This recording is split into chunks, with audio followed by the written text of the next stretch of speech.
అర్ధరాత్రి ఒక స్త్రీ మీ ఇంటి తలుపు తట్టి మిమ్మల్ని పేరు పెట్టి పిలిచి తలుపు తీయమంటే మీరు తీస్తారా?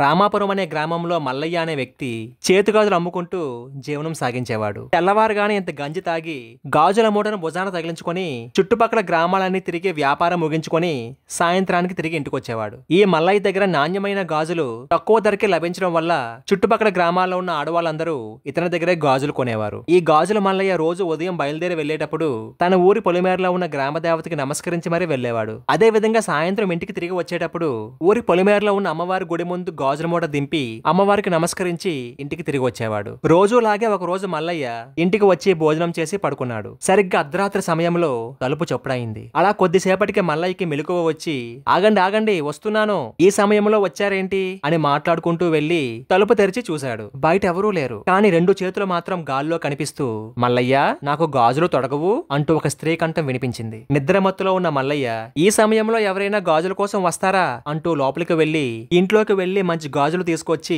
ఆ రెండు చేతులకు తొడిగి డబ్బులు రేపు తీసుకుంటానులే ఇక వెళ్ళు అని చెప్పి తలుపు వేసుకుని వచ్చి పడుకున్నాడు. మల్లయ్య గాజులు తొడిగిన వెంటనే ఆ రెండు చేతులు మాయమైపోయాయి. మళ్ళా తర్వాత రోజు రాత్రి ఇంట్లో మల్లయ్య పడుకొని ఉండగా తలుపు చప్పుడైంది. మల్లయ్య మల్లయ్య తలుపు తెరువు అంటూ స్త్రీ కంఠం వినిపించింది. ఆ గొంతు వెనగానే మల్లయ్య నిద్రలేచి తలుపు తెరిచాడు. తలుపు తెరవగానే గాలిలో గాజుల చేతులను గలగలలాడిస్తూ మల్లయ్య నా గాజులు బాగున్నాయా అంటూ అదే స్త్రీ గొంతు వినిపించింది. ఆ మాట వెనగానే మల్లయ్య నీ చేతికి గాజులు చాలా బాగున్నాయి అని చెప్పి మల్లయ్య వెళ్లి పడుకున్నాడు. మళ్ళా వరుసగా మూడో రోజు రాత్రి కూడా తలుపు చప్పుడైంది. మల్లయ్య మల్లయ్య తలుపు తెరువు అంటూ ఒక స్త్రీ గొంతు వినిపించింది. నిద్రమత్తులో ఉన్న మల్లయ్య తన కంటిని నులుముకుంటూ బయటికి వచ్చి అమ్మా నువ్వెవరో నాకు తెలీదు, రోజు వస్తావు తలుపు కొడతావు కానీ నువ్వు నాకు కనిపించవు, గాజులు బాగున్నాయా అంటావు, ఇంతకీ నువ్వు ఎవరమ్మా, నన్నెందుకు నిద్రపోనివ్వకుండా రాత్రిపూట వచ్చి తలుపు కొట్టి ఇబ్బంది పెడుతున్నావు, ఈ రోజు నువ్వెవరో చెప్పాల్సిందే అంటూ అడుగుతాడు మల్లయ్య. అప్పుడు ఆ స్త్రీ మల్లయ్య నేను ఎవరైతే ఏం గాని నా చేతులకు గాజులు తొడిగిన నీకు ఏదైనా ప్రతిఫలం ఇవ్వాలని ఉంది,